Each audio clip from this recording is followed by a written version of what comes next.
Bismillahirrahmanirrahim. Assalamualaikum warahmatullahi wabarakatuh. Izinkan kami mempresentasikan PPT kami yang berjudul Grafika. Sebelum itu, perkenalkan, nama saya Muhammad Raida. Nama saya Eko Teo. Saya Salika Suryana. Baik, kita mulai saja masuk ke slide. Oke, kita masuk saja ke slide. Slide berikutnya. Apa itu grafika? Oke. Grafika adalah kartu ekstraksi untuk memproses gambar dan kemudian menampilkan melalui monitor. Kartu grafis yang bagus akan memberi kualitas grafis yang bagus juga. Kartu grafis mengambil informasi dari CPU atau Central Processing Unit untuk mengubah ke bentuk gambar dan kemudian mengirimkan gambar ke monitor. Selanjutnya adalah sejarah kartu grafis.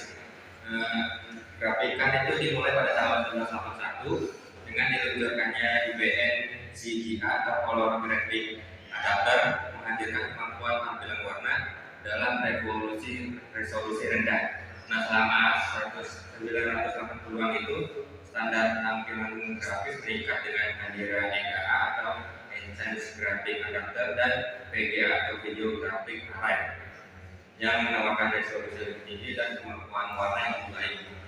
Selanjutnya, pada tahun 1990, perkembangan usaha teknologi grafis dimulai dengan munculnya kartu grafis atau grafika berbasis 3D seperti 3D FX atau Voodoo dan Nvidia Riva.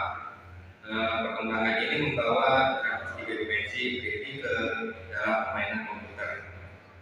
Selanjutnya di tahun 2000-an, Nvidia atau AMD yang sebelumnya dikenal dengan ATI berkompetisi dalam menghadirkan inovasi dan kinerja yang lebih tinggi dengan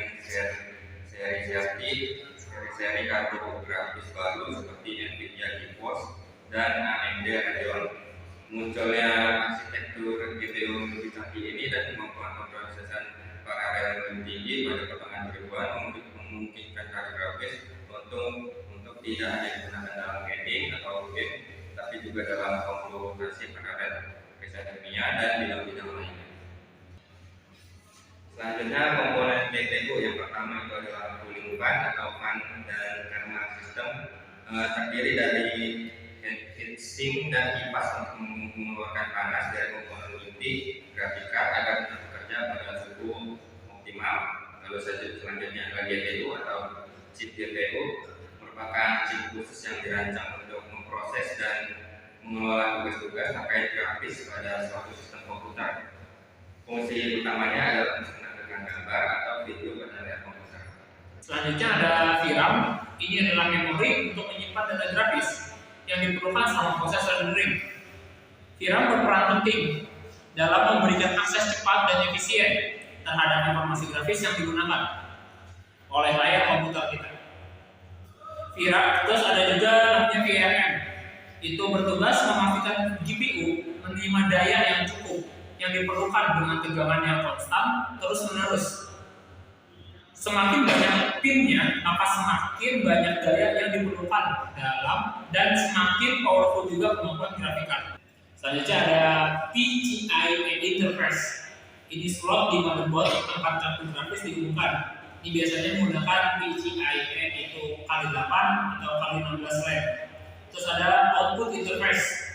Ini port pada kartu grafis yang digunakan untuk menghubungkan GPU ke monitor seperti DisplayPort, DVI dan HDMI. Sekarang lanjut ke spesifikasi grafik yang dari komputer.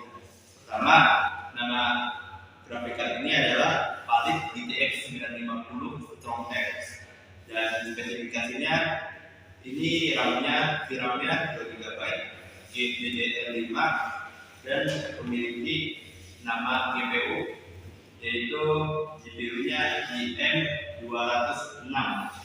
Dari spesifikasi bisa dilihat variannya 250A1, arsitekturnya maksimal 2.0 dan pabriknya itu TSMC. Prosesor size-nya itu 28 nanometer, transistornya 2,94 juta dan 228 nanometer kuadrat. Bisa dilihat grafik cardnya ini rilis pada tahun 2015 bulan Agustus, dan ini generasi GeForce T900, prosesornya generasi GeForce T900, dan produksinya untuk masa sampai base clocknya, clock speednya itu 1024 MHz, boost clocknya bisa mencapai 1188 MHz, dan memori clocknya bisa mencapai 1653 MHz. Dan bisa dilihat memorinya tadi sudah disebut 2 GB memori RAM-nya, terus bandwidth-nya bisa 105,8 GB per detik, dan pixel rate-nya itu capai 38 gigapiksel per detik, dan penggunaan power konsumsinya itu 6 pin, 1 dikali 6 pin, jadi mungkin sekitar 128. Itu kan sampai 1,6 pin. Sekian mengenai spesifikasi GPU. Grafik card eksternal. Ini grafik card eksternal itu biasanya dibungkus dalam dock yang memiliki port PCIe untuk kartu grafis, dan biasanya tuh kabel Thunderbolt atau USB-C untuk dihubungkan komputer. Jadi dock ini maksudnya kayak casing. Jadi grafik card ini dia akan dalam satu casing yang eksternal. Casingnya itu ada colokan lagi biar bisa nyambung ke komputer. Nah, ini tuh yang eksternal itu direkomendasikan atau biasanya itu digunakan buat laptop. Buat penunjang, biasanya itu penunjang main game atau penunjang rendering buat laptop. Tapi ini kalau eksternal itu dia masangnya itu nggak bisa performanya nggak bisa 100%. Jadi dia itu performanya bakal berkurang sekitar 10-15%. Tapi pengurangan 10-15% tadi itu bukan suatu masalah jika kalian menggunakan grafik card yang high end ya, yang terbaru ini grafik cardnya.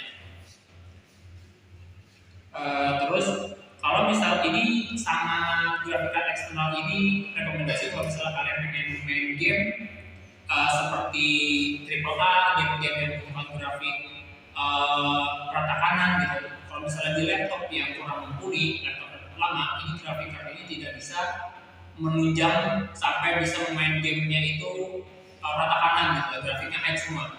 Tapi ini grafik cardnya bisa digunakan, maksudnya itu gamenya ini bisa dimainkan rata kanan di laptop yang emang udah high end gitu, laptop yang 3 tahun terakhir lah, laptop 3 tahun terakhir.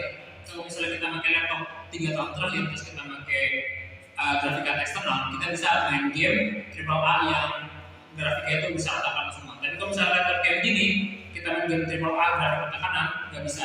Itu tidak akan mendukung karena laptop ini nggak bisa, dia tidak punya daya yang cukup untuk menggunakan kapasitas % dari si VGA ini gitu. Walaupun laptop ini tapi VGA-nya pakai VGA yang high end juga tetap nggak bisa karena laptop ini tidak menyediakan daya sebesar untuk bisa main game rata kanan atau rendering yang berat seperti itu. Tapi apakah dengan memakai grafik card eksternal ini itu mengaruh ke performa dari laptop atau komputer? Iya pastinya. Jadi misalnya awalnya kita tuh nggak bisa running game atau aplikasi atau sistem yang membutuhkan RAM-nya, GPU-nya gitu. Grafik card-nya itu melebihi lah dari yang GPU-nya. Kita bisa pakai grafik card eksternal untuk menunjang itu gitu. Jadi yang awalnya kita tadi pengen main game atau pengen main buka aplikasi pakai di laptop itu sudah mendukung karena grafik card-nya kurang, kita bisa pakai grafik card eksternal dan itu bakal langsung bisa running. Ketika kita pakai grafik card eksternal, terus kita menjalani aplikasi atau game yang tadi nggak bisa dibuka karena grafik card-nya kurang mumpuni, jadi bisa dibuka seperti itu. Kemudian perbedaan GPU dan CPU bisa dilihat.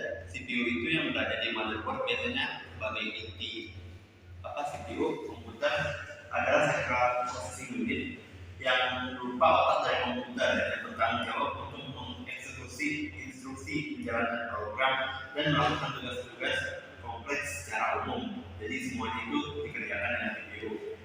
Sementara GPU atau Graphic Processing Unit adalah spesialis dalam proses grafis dan tugas-tugas yang memerlukan perhitungan yang banyak paralel seperti rendering grafis, pengolahan video, dan game. Nah, bisa dilihat core pada CPU dan GPU memiliki perbedaan dalam pendekatan perhitungan dan tugas yang mereka tangani. Sebagai contoh, bayangkan Anda memiliki seorang ahli matematika itu untuk CPU, dan orang itu bisa menghitung rumus-rumus yang kompleks, yang berat, yang termasuk seperti integral, perpangkatan, turunan, dan lain-lain. Sedangkan untuk GPU, Anda memiliki banyak anak SMA yang dapat mengerjakan persoalan seperti aljabar dan hitung-hitung sederhana. Nah, itu perbedaannya. Jika CPU itu bisa mengerjakan hal kompleks, tetapi dikerjakan oleh sedikit orang, sedangkan GPU bisa mengerjakan perhitungan sederhana, tapi dikerjakan oleh banyak orang. Makanya bisa dilihat dari gambar, CPU memiliki core yang sedikit, yang warna hijau itu core, dan GPU memiliki core yang banyak. Itu tempat di mana mereka melakukan perhitungan tersebut. Oke, sekarang masuk ke cara kerjanya. Pentingnya kemampuan untuk melakukan sejumlah perhitungan dengan cepat dalam merender dunia 3D dalam komputer. Ketika komputer menciptakan dunia 3D, mereka menggunakan sesuatu yang disebut grafik vektor. Mereka memetakan koordinat pada grafik tiga dimensi dan kemudian menggambar garis di antara mereka berdasarkan perhitungan matematika. Seperti di kelas geometri, di mana setiap objek atau bentuk pada dasarnya hanya terdiri dari penentuan posisi titik-titik tersebut satu sama lain. Semua ini pada dasarnya merupakan proses matematika yang melakukan sejumlah perhitungan dengan sangat cepat.